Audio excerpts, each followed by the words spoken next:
हसन साहब, बांग्लादेश में डॉक्टर यूनुस की सरबराही में अबूरी हुकूमत की मुश्किलात में इजाफा हुआ है। बांग्लादेश से जुड़ी कुछ बड़ी खबरें निकलकर सामने आ रही है कि बांग्लादेश के अंदर एक बार फिर से तख्ता पलट की तैयारी हो रही है। ओवरऑल सूरत पर क्या तबसरा करेंगे?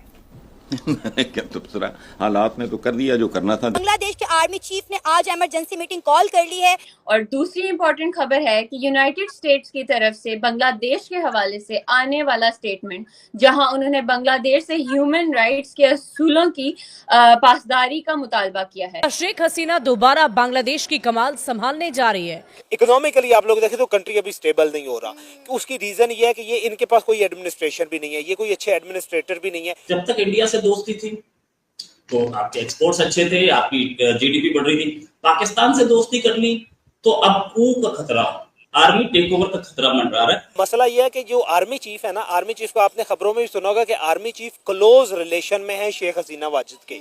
बैक्सिमको की 170 कंपनीज बंद हो चुकी है, 32 को हुकूमत ने नीलाम कर दिया और बाकियों को ताला लगा। ये मैंने आपके साथ अक्सर बात करते हुए मैंने कहा था कि ये जो इनकलाब, ये जो खूनी इनकलाब बांग्लादेश में आ रहा है, ये कामयाब नहीं होगा, क्योंकि ये दावा बांग्लादेशी छात्रों की नवगठित एनसीपी कर रही है और एनसीपी का ये आरोप है कि देश की सेना हसीना को फिर पीएम बनाने की फिराक में लगी हुई है। तो वो बस उनका फाइनेंशियल क्रंच चल रहा है, वो अपने वर्कर्स को सैलरीज नहीं पे कर पा रहे और पर्टिकुलरली जो उन्होंने लोन लिया था स्टेट से वो उनको रीपे ना करने की वजह से सारे मसले में। दोस्तों, आज हम बात कर रहे हैं बांग्लादेश में चल रही कुछ बेहद दिलचस्प और चिंताजनक खबरों के बारे में। हाल ही में ये दावा किया जा रहा है कि बांग्लादेश की सेना तख्ता पलट की तैयारी कर रही है। जी हां, आपने सही सुना। सोशल मीडिया पर ढाका समेत कई शहरों के वीडियो वायरल हो रहे हैं जहां बांग्लादेश की सेना सड़कों पर फ्लैग मार्च करती नजर आ रही है। ये वीडियो काफ़ी लोगों को चिंता में डाल रहे हैं। इसके अलावा सेना की आपातकालीन मीटिंग का भी जिक्र किया जा रहा है। अब बांग्लादेश की अंतरिम सरकार के मुखिया मोहम्मद यूनुस ने इस पर सफाई दी है। उनका कहना है कि देश में अफवाहें फैलाई जा रही हैं, लेकिन क्या सच में ऐसा कुछ नहीं हो रहा? रिपोर्ट्स के मुताबिक सेना के प्रमुख वकार उज्जमा ने हाल ही में एक महत्वपूर्ण बैठक बुलाई थी जिसमें कई टॉप अधिकारियों ने भाग लिया। सूत्रों के मुताबिक सेना राष्ट्रपति पर आपातकालीन स्थिति घोषित करने का दबाव बना सकती है या फिर यूनुस के खिलाफ तख्ता पलट का भी विचार कर रही है।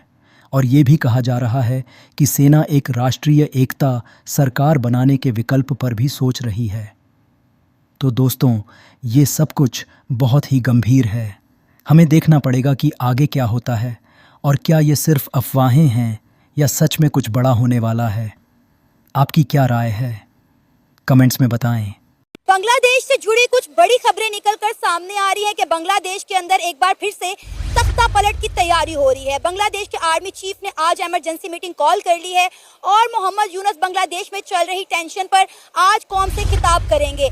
बांग्लादेश में 2024 में शेख हसीना वाजिद का तख्ता पलटा था, जिसके बाद बांग्लादेश अभी तक सियासी और मौशी बहरान से बाहर नहीं निकल पा रहा। तो यहाँ सवाल ये खड़ा होता है कि अब बांग्लादेश में किसका तख्ता पलटने वाला है, क्योंकि फिलहाल बांग्लादेश के अंदर मोहम्मद यूनुस की सरकार काम कर रही है। इसी मुद्दे पर बात करेंगे आज की इस वीडियो में, तो आइए चलिए हमारे साथ। देखें, जो पहला तख्ता पलट हुआ था ना, वो तख्ता पलट इनके गले पड़ गया है। अब दूसरी बात यह है कि वकारुज़्ज़मान साहब जो उनके आर्मी चीफ है ना, ये जून में आए थे। आई थिंक 23 जून 2024 को उन्होंने ऑफिस जो है वो होल्ड किया था। अब ये देखें कि उस वक्त से इन्होंने एक इनकलाब उसको कामयाब बनाया। अब मसला यह है कि जो आर्मी चीफ है ना, आर्मी चीफ को आपने खबरों में भी सुना होगा कि आर्मी चीफ क्लोज रिलेशन में है शेख हसीना वाजिद के। अब इन्होंने जो पहला तख्ता पलट किया था, इन्होंने शेख हसीना वाजिद को दौड़ाने में, क्योंकि वो जो आप ये कह लें इनकलाबी लोग थे, वो तो शेख हसीना वाजिद को डिटेन करना चाहते थे बांग्लादेश में, लेकिन उन्होंने उसको हेल्प की, उनको वहां से निकलवा के इंडिया में भेजा।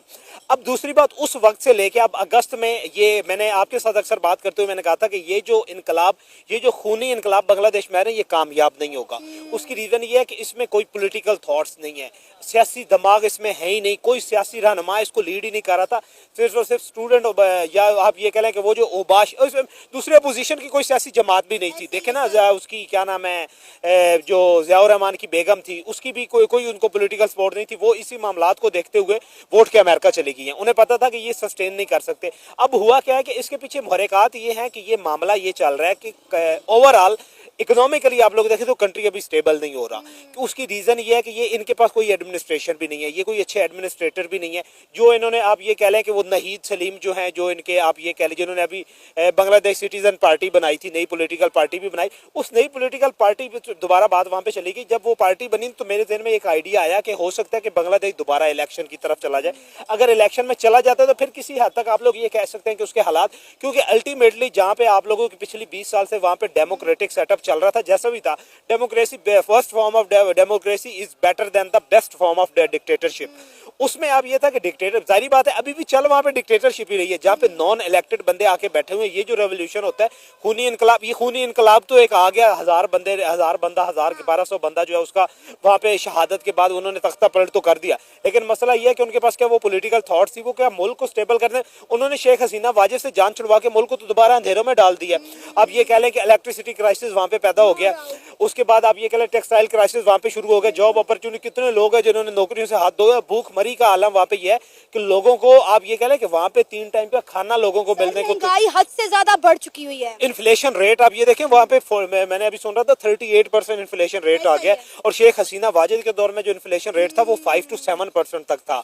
उसकी रीजन क्या थी कि उनको सपोर्ट कर रही थी इंडियन आप ये कह लें कि डोमिनेट गवर्नमेंट थी। इंडिया वहाँ पे इलेक्ट्रिसिटी करवा, आप ये कह लें बांग्लादेश में 70% इलेक्ट्रिसिटी इंडिया प्रोवाइड कर रहा है। टेक्सटाइल की मेजर 70% इन्वेस्टमेंट जो है वो इंडिया की है, उसमें जॉब अब आप ये कह लें कि आपका ट्रीटमेंट जो है बांग्लादेश वो इंडिया में करवाना जाता था। आप ये देखिए पिछले 7 महीनों में बांग्लादेश में कितनी फैक्ट्रियां बंद हो चुकी हैं, लोगों को जो है वो कई महीनों से तनख्वाहें नहीं मिली, लाखों लोग बेरोजगार होकर सड़कों पर निकल आए हैं, प्रोटेस्ट कर रहे हैं। कोलकाता में आप लोग देख लेना, जो उनका कैपिटल सिटी है, राजधानी है, वहाँ पे अगर आप लोग देखें वहाँ पे 70% आप ये कह लें कि वर्क फोर्स जो थी वो घरों को चली गई है। ये एक मोहतात अंदाजे के मुताबिक जहाँ पे कैपिटल सिटी में 70%, जहाँ पे वहाँ पे उस वक्त एम्प्लॉयमेंट रेशियो शेख हसीना वाजिद के दौर में 91% था। 91% आप ये कह लें कि मोर देन 70% लोग घरों को चले गए जिनके पास रोजगार हो। ये दंगे फसाद देखें, ये जो इंस्टेबिलिटी होती है, ये जो दंगे फसाद होते हैं, जो कयास होता है ना, ये पैदा ही सिर्फ इसलिए होता है जहाँ पे आप लोगों को हकूक नहीं मिल रहा। लोगों के पास जब जिस कंट्री में रोजगार नहीं ना होगा, लोगों के पास करने को कुछ नहीं होगा, वो फिर इन पॉलिटिकल एक्टिविटीज में, इस आप ये कह लें कि एक्सट्रीमिज्म में, इसमें वो इन्वॉल्व हो जाए। और यही मामला जो कहा था कि शेख हसीना वाजिद के जाने के बाद बांग्लादेश के हालात संभल जाएंगे, संवर जाएंगे। इतने महीने होने के बावजूद भी ना तो ये बांग्लादेश के अंदर इलेक्शन करवा सके हैं और ना ही बांग्लादेश के हालात पर कंट्रोल पा सके हैं। आप देखिए कि बांग्लादेश के अंदर ह्यूमन राइट्स की कितनी वायलेशन हो रही है। देखिए वो आप ये देखें ना, हम पाकिस्तान में है ना, पाकिस्तान में हम यहाँ पे बड़े धड़ल्ले से कहते हैं और हम लोग ऑन करते हैं कि हम यहाँ पे रिस्पॉन्सिबल है माइनॉरिटीज के, बीइंग अ मुस्लिम। जहाँ पे भी दुनिया में जहाँ पे भी ऐसे इस तरह के कोई मामलात होते हैं तो हम कहते हैं कि हम रिस्पॉन्सिबल है, हमारे पास हमारा इस्लाम भी ये कहता है। मुल्क पाकिस्तान जब बना था तो कायद आज़म ने कहा था कि आप सब लोग आज़ाद हैं, कोई मंदिर में जाना चाहता है, कोई मस्जिद में जाना चाहता है, कोई चर्च जाना चाहता है, कोई गुरुद्वारे में जाना चाहता है, वो सारे आज़ाद हैं, वो जाएं। ये रियासत पाकिस्तान जो है, ये पाकिस्तान की सरजमीन, ये सब के लिए इक्वल राइट्स होंगे। अब हम बांग्लादेश में भी यही बात करते थे, लेकिन बांग्लादेश में अब ये जहाँ पे भी जब दंगे फसाद होना, चाहे माइनॉरिटी के साथ हो, मेजोरिटी के साथ हो, अल्टीमेटली वो इंस्टेबिलिटी की तरफ ले जाते। और इंस्टेबिलिटी आपने देखा कि वहाँ पे हिंदुओं के साथ इन्होंने, हिंदुओं पे दूसरे जो माइनॉरिटीज थी वहाँ पे इन्होंने क्रैकडाउन शुरू किया। उससे रीजन क्या हुई कि जो बड़े बड़े बिजनेसमैन थे, बड़े बड़े टाइकून थे बिजनेस के, जो कि अब ये कह लें कि गैर मुस्लिम थे, वो अपना सरमाया निकालना